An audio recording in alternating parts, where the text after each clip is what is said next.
Hello, historians and survival enthusiasts. Welcome back to the untold battle. Today, we're stepping into one of the least talked about yet most critical innovations of the First World War, the shelter cloth. This simple, rugged fabric didn't just keep men dry, it kept them alive. These worked for a while, but they quickly became heavy and brittle in cold weather.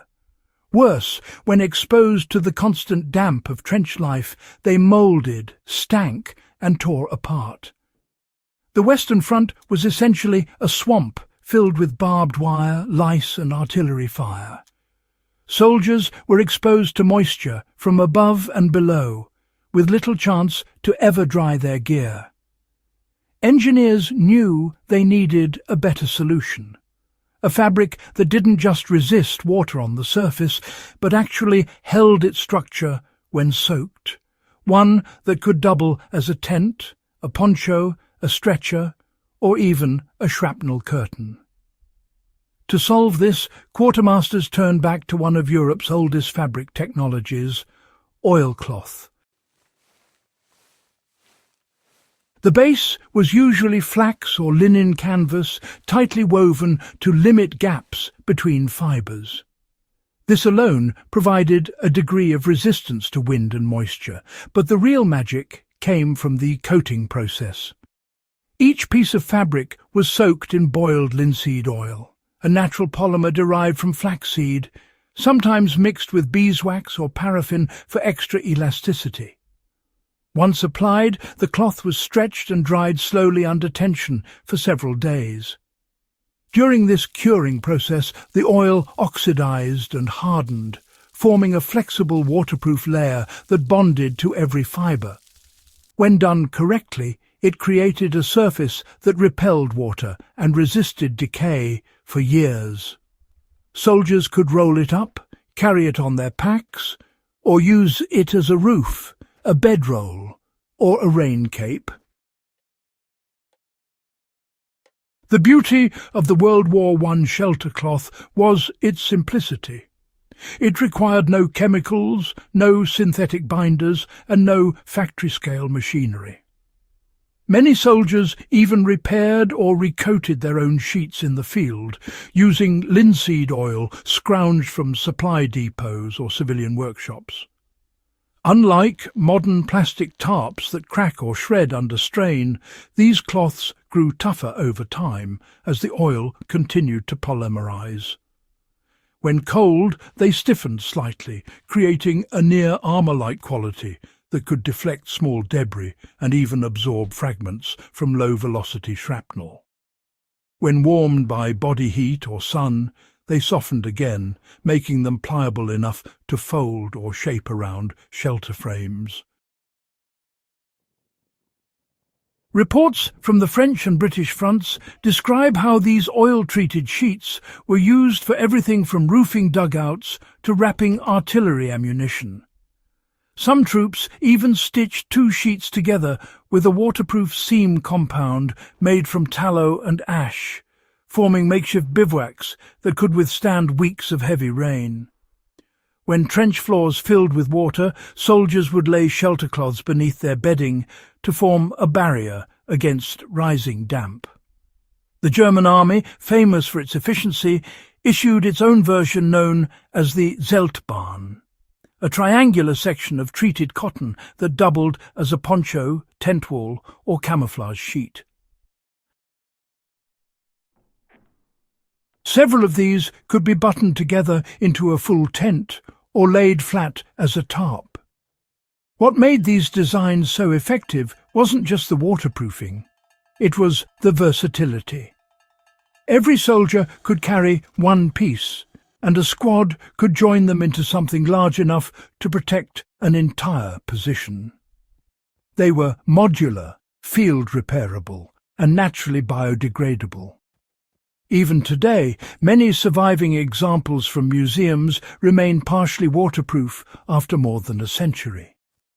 The principle behind them still holds immense value for anyone interested in off-grid living or long-term survival. To replicate the process today, a modern survivalist can start with untreated cotton canvas or linen with a dense weave, roughly 10 to 12 ounces per square yard. The tighter the weave, the better the end result. Mix boiled linseed oil with melted beeswax in about a 10-to-1 ratio.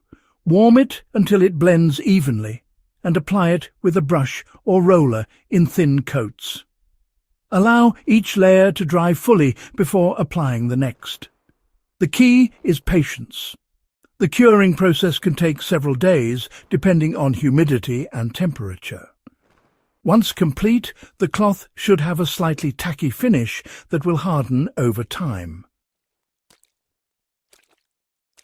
Properly stored, it can last for decades, and with a bit of occasional re-oiling, it remains just as effective as any synthetic tarp you might find on the market today. In the field, such a sheet has honestly endless uses. Folded, it becomes a waterproof packliner. Spread out, it forms a shelter roof or a ground sheet. Wrapped around your gear, it protects from rain and mud, but without suffocating moisture the way plastic does. In freezing conditions, it can act as a vapor barrier beneath sleeping materials, keeping body heat from escaping into the ground.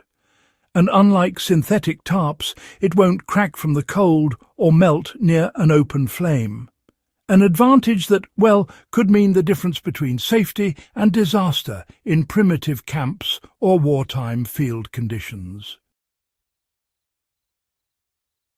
What's remarkable about this First World War innovation is how it solved multiple survival problems with just limited resources.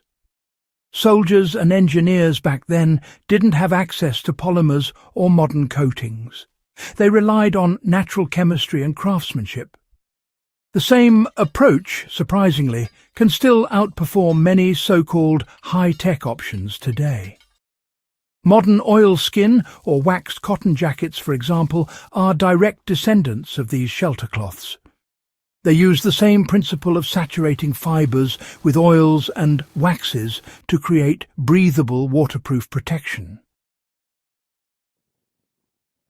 For historians, the shelter cloth represents the intersection of necessity, science, and human endurance. For survivalists, it's a reminder that practical solutions really don't need to rely on synthetics. With nothing more than natural fibres and plant oils, it's possible to build gear that's durable, reusable, and repairable, and can stand against the elements for decades. This knowledge, preserved through history, offers not just nostalgia, but genuine utility, especially in a world where modern materials are, frankly, increasingly disposable. The story of the First World War shelter cloth is one of forgotten genius. It's proof that innovation doesn't always come from laboratories or corporations, but from soldiers, engineers and craftsmen responding to the raw pressure of survival. The same principles that kept men alive under artillery fire can still serve anyone today who values resilience, simplicity and independence from mass-produced synthetics. If you found this deep dive valuable, don't forget to subscribe to The Untold Battles and share it with fellow history enthusiasts and survival-minded viewers. Every week, we uncover the forgotten tools, materials and methods that defined human endurance in times of crisis.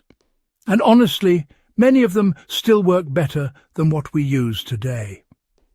Stay tuned for more from the archives of ingenuity, where history and survival meet.